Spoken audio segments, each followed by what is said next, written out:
पूर नियंत्रण पाणी निचऱ्यासाठी सांगली महापालिकेच्या 596 कोटीच्या प्रस्तावित कामाच्या कार्यवाहीबाबत आणि पाणी निचऱ्यासाठी किती रक्कम उपलब्ध होणार आहे या संदर्भात संपूर्ण तपशील मिळावा या निमित्ताने आज भारतीय जनता पार्टीच्या वतीने अतिरिक्त आयुक्त यांना निवेदन देण्यात आले।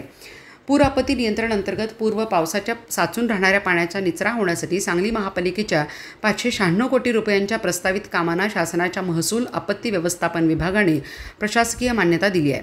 त्याबाबतचा शासन निर्णय जारी झाला असून शहरातील प्रमुख व प्राधान्याने पूर समस्येने घेरलेल्या शामरावनगर परिसरातील संपूर्ण भाग, कोल्हापूर रोड परिसर, आकाशवाणी परिसर, सुभाषनगर, रामनगर, गंगोत्री नगर, कालिका नगर, रुक्मिणी नगर, लठे सोसायटी, खिलारे कार्यालय परिसर, मदरसा परिसर, गादी कारखाना, विनायक नगर, विठ्ठल नगर, हनुमान नगर या भागासाठी महापालिका प्रशासनाने पाणी निचऱ्यासाठी किती रक्कम उपलब्ध होणार आहे या संदर्भात संपूर्ण तपशील मिळावा। तसेच उपलब्ध 596 कोटीच्या प्रस्तावित कामामधून प्रभाग 18 मध्ये पाणी निचऱ्याच्या कामाचा आराखडा तयार केला आहे का, असेल तर तो मिळावा अशा मागणीचे निवेदन भारतीय जनता पार्टीच्या वतीने अतिरिक्त आयुक्त यांना देण्यात आले।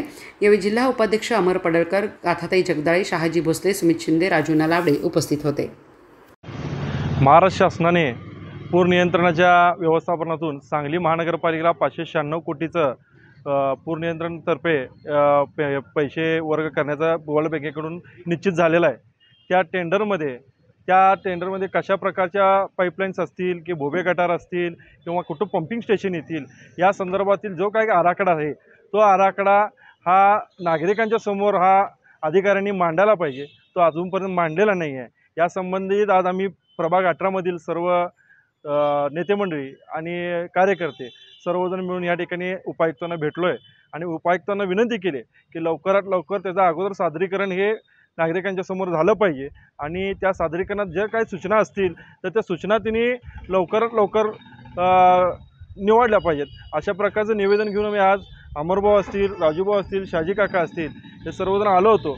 पण जर काय याच्यामध्ये पूर्वीच्या प्रमाणे जर काय गटारी केल्या गेल्या तर त्याचा काही उपयोग होणार नाही। त्यामुळे गांभीर्यानं या भागामधील लोकांचेच खरंच सुविधा सोडवायची असतील तर त्यांच्या सूचना घेणं हे महापालिकेने ग्राह्य धरावं अशी माझी विनंती होती।